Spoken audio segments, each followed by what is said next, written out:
ठीक है बिल्कुल।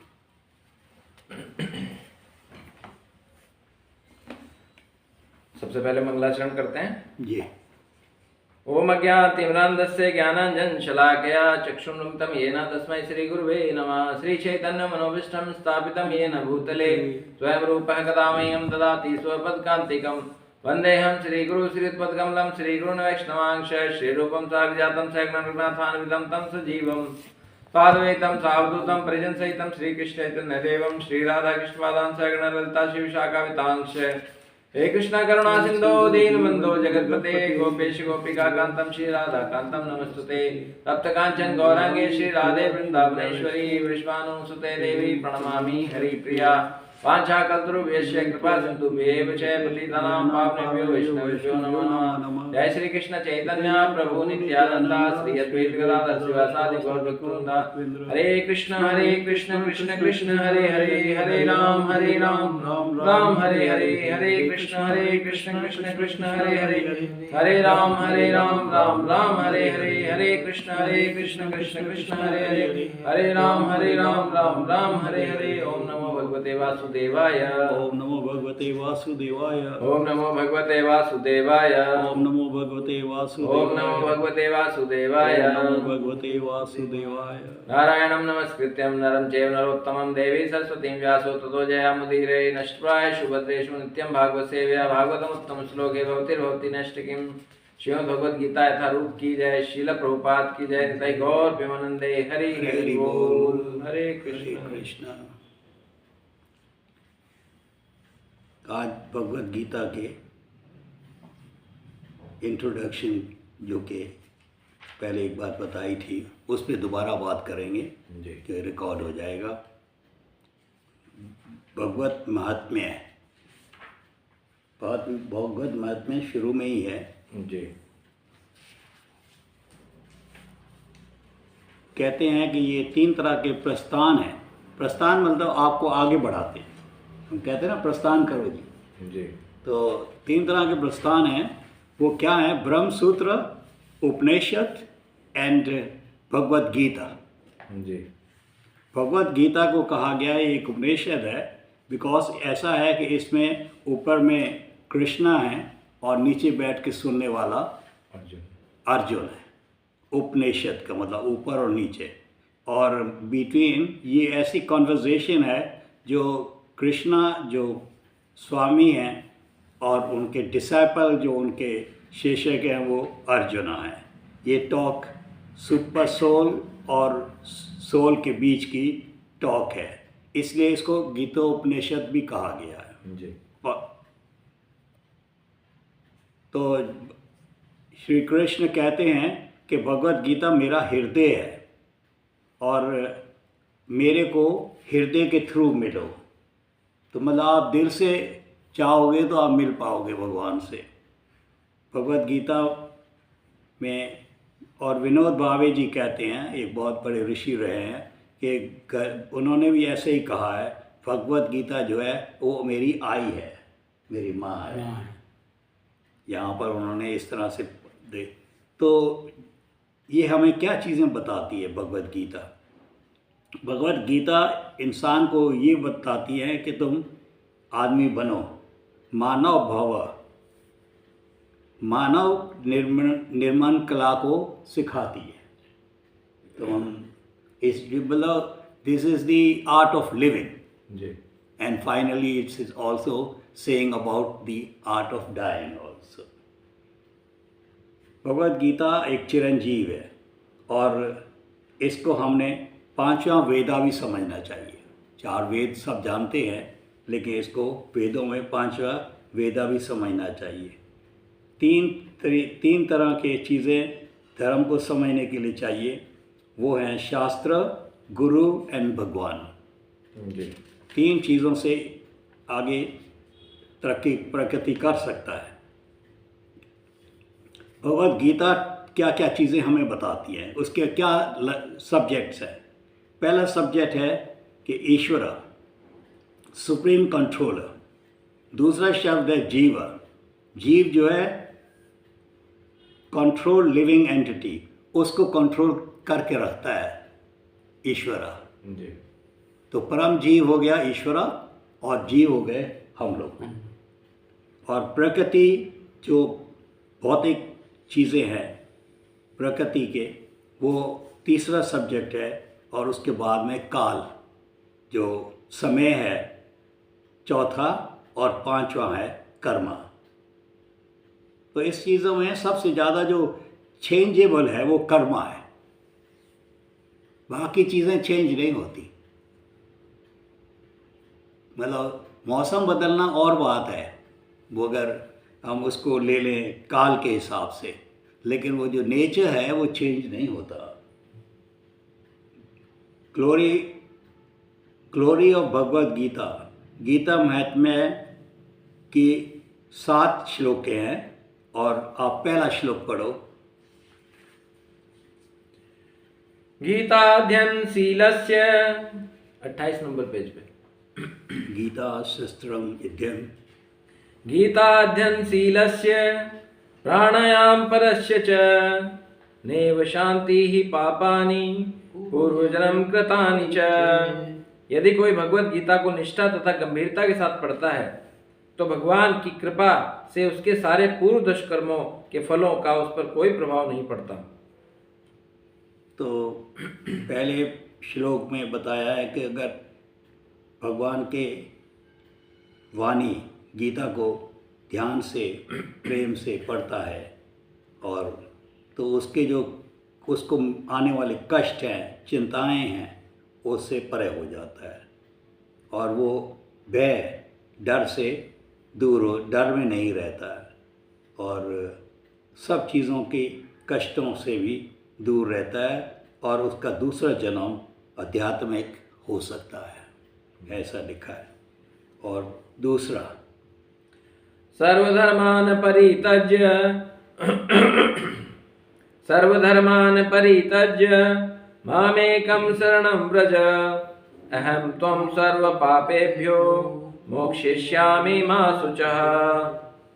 सभी धर्मों का परित्याग कर एकमात्र मेरी शरण में आओ, मैं तुम्हें समस्त पापों से मुक्त कर दूंगा, और तुम डरो मत। इस प्रकार अपनी शरण में आए हुए भक्तों का पूरा उत्तरदायित्व भगवान अपने ऊपर लेते हैं और समस्त पापों को क्षमा कर देते हैं। इस पे 18वां अध्याय में जी मेरे ख्याल से 61 में 66 श्लोकों को पढ़ना होगा।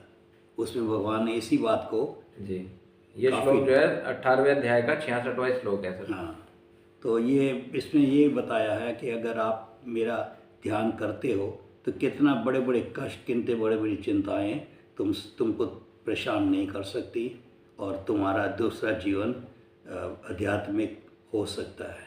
और तुम पढ़ने का तरीका है सिंसियरली, सीरियसली, सबमिसली पढ़ना, सुनना, और ईश्वर के ज्ञान के बारे में, ईश्वर की महिमा के बारे में, और तो तुम्हारे जो पिछले पास मिसडीड्स हैं, पिछले पाप जो है, वो पापों को मैं क्षमा कर सकता हूँ जी, वो नष्ट हो जाएंगे।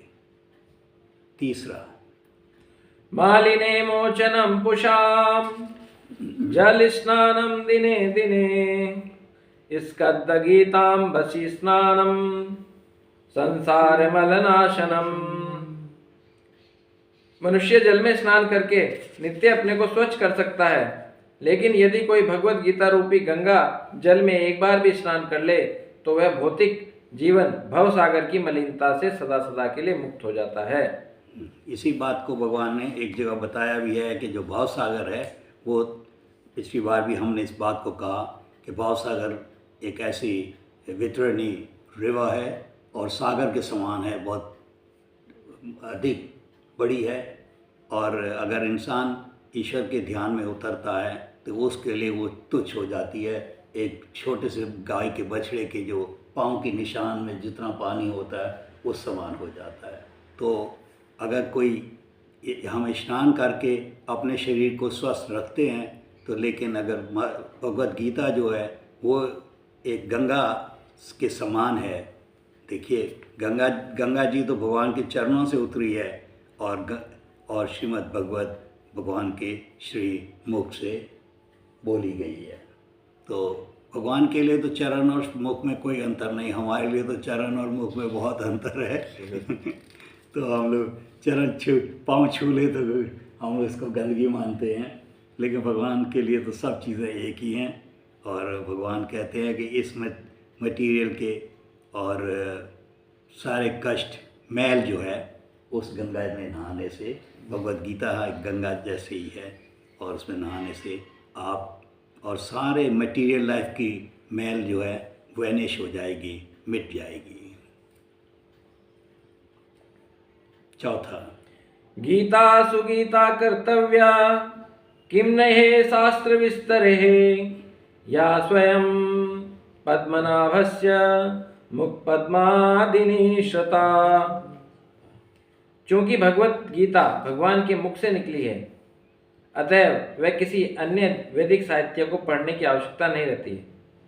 उसे केवल भगवत गीता का ही ध्यानपूर्वक तथा मनोयोग से श्रवण तथा पाठन करना चाहिए।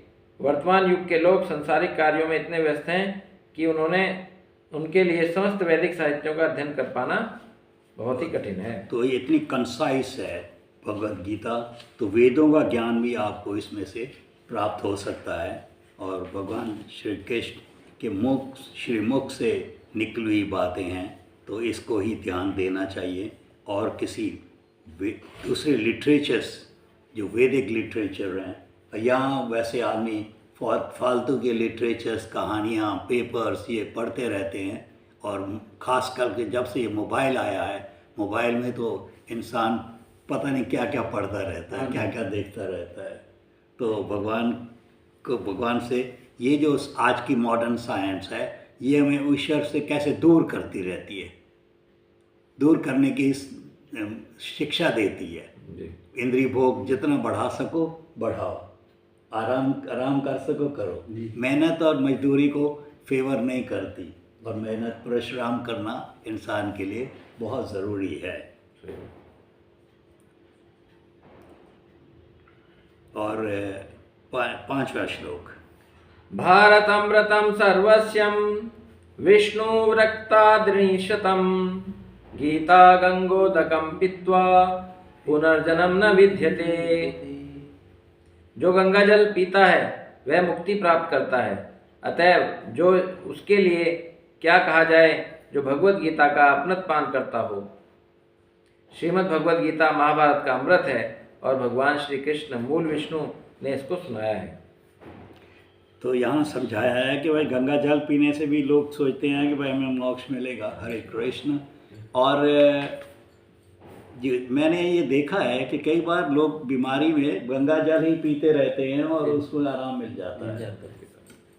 खास करके मैं जो कहूँगा कि कैंसर के जो पेशेंट है उनको तो यही काम करना चाहिए, गंगा जल ही पीना चाहिए। सही बात है, ठीक है ना। तो क्योंकि और तो कोई चारा है नहीं हमारी मेडिसिन में, तो ऐसा पढ़ा भी है, सुना भी है।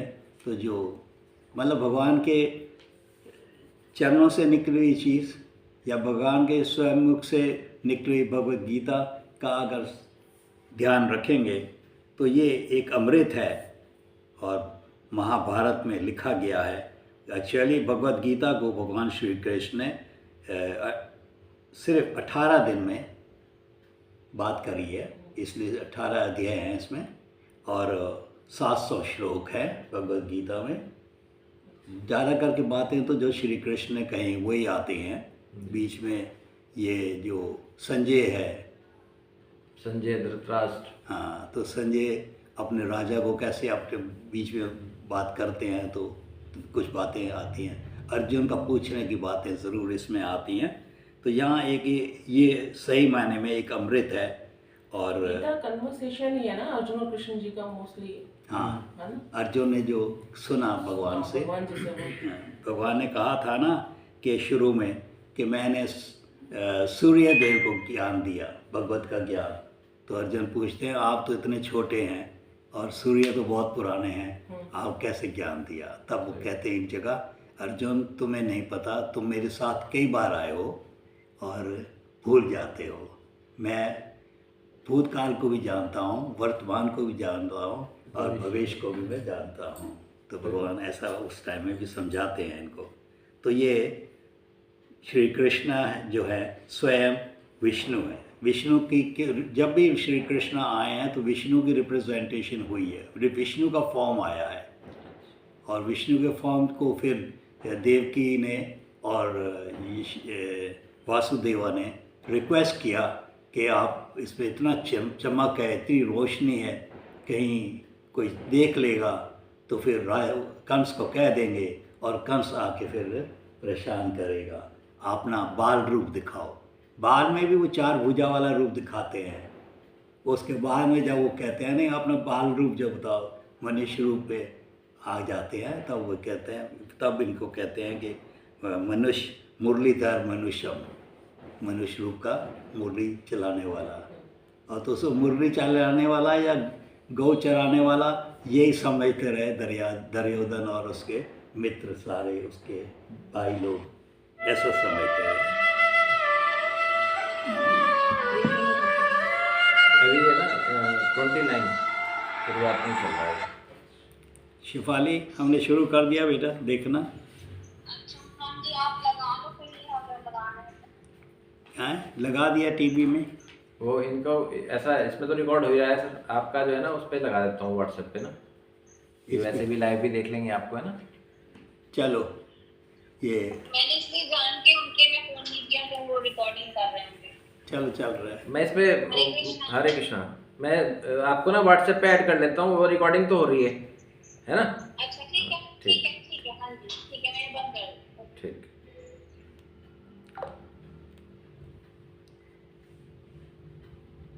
गीतो उपनिषद भी इसलिए कहा कि ये उपनिषद है। और जो गीता जो है वो एक तरह का, गीता को कहा गौ है, और लॉर्ड कृष्णा जो ग्वाला है उस गाय का दूध निकाल रहे हैं, और अर्जुन बछड़ा है, अर्जुन दूध पी रहा है, गाय का दूध पी रहा है, ऐसा लिखा गया है। और जो स्कॉलर्स हैं, जो ऋषि हैं, साधु लोग हैं और भक्त लोग हैं, वो इसको इस अमृत दूध को पीने को तैयार हैं। इस तरह से आता है। दिख रहा है आपको? हाँ जी, हाँ डॉक्टर नजर हाँ जी दिख रहा है। ठीक है, तो हम अभी गीता की महत्व पे बात कर रहे हैं। गीता कितनी महान है और कितना हमारे जीवन में चेंजेस ला सकती है। और अभी हम 6वें श्लोक पे हैं। 6वां श्लोक पढ़िए। चौथा 5वां पढ़ लिया था सर, 5वां नहीं पढ़ा। 5वां पढ़ो। गंगा का पानी पी रहा।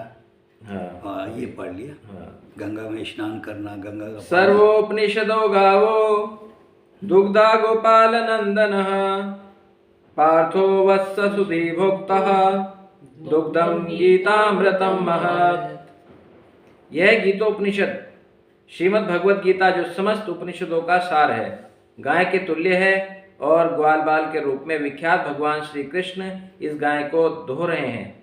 अर्जुन बछड़े के समान है और सारे विद्वान तथा शुद्ध भक्त भगवत गीता के अमृत में दूध का पान करने वाले हैं।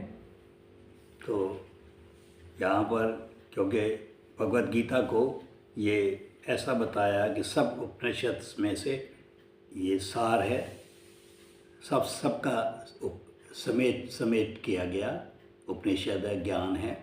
और भगवान श्री कृष्ण भगवत गीता को गाय के रूप में बताया। भगवान को ग्वाला है तो गाय का मिल्क निकाल रहे हैं। अर्जुन उस दूध को पिएंगे और ये जो बाकी ऋषि लोग हैं, भक्त लोग हैं, तैयार हैं इस अमृत को पीने के लिए।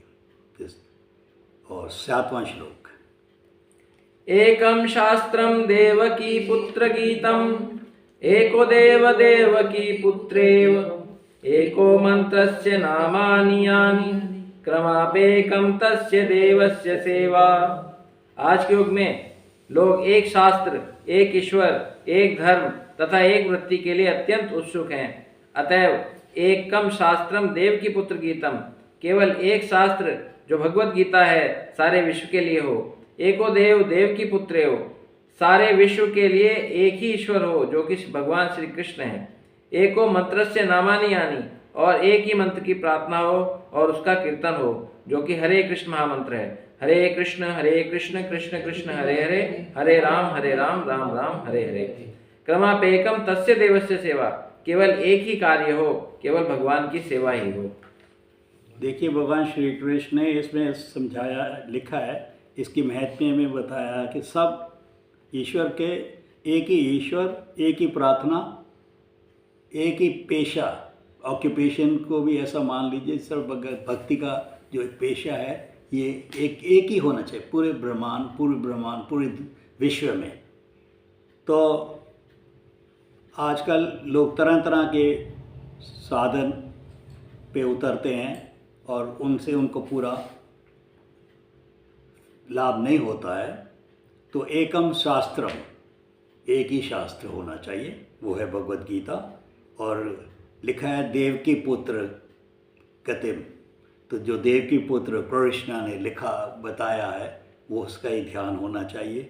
और एक ही ये कॉमन स्क्रिप्चर होना चाहिए पूरी विश्व के लिए। एको देवा देव के पुत्र एवा, एक ही ईश्वर होना चाहिए, वो है श्री कृष्ण।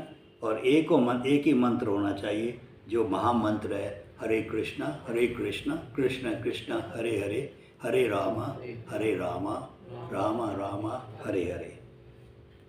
फिर लिखा है कि एक ही हमारा जॉब होना चाहिए, वो क्या है, एक ही काम क्या होना चाहिए, भगवान Shri Krishna supreme personality of godhead, मतलब because he is supreme person, he is representing as a person but he is supreme person, और ही इज सच्चिदानंद।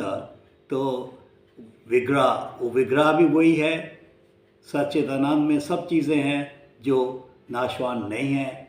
तो इसका ध्यान रखना चाहिए और इनकी ही सेवा करना चाहिए। तो एक ही सेवा होनी चाहिए, एक ही शास्त्र होना चाहिए, एक ही भगवान होना चाहिए और एक ही मंत्र होना चाहिए, इस तरह से बताया है। इसमें भगवान श्री कृष्ण का एक नाम रखा गया सर, देव की पुत्रम। देव की पुत्र मतलब ये भगवान का एक नाम देव की पुत्र भी है सर। और एक भगवत गीता को इसमें श्री कहा गया है देव की पुत्र गीतम, भगवत गीता का एक नामकरण संस्कार किया गया देव की पुत्र गीतम, मतलब भगवत गीता का एक अलग सा नाम दिया गया, देव की पुत्र गीतम। देव की पुत्र गीता, जैसा कौंते पुत्र अर्जुना हर जगह कौंते लिख बोलते हैं भगवान, इस वजह से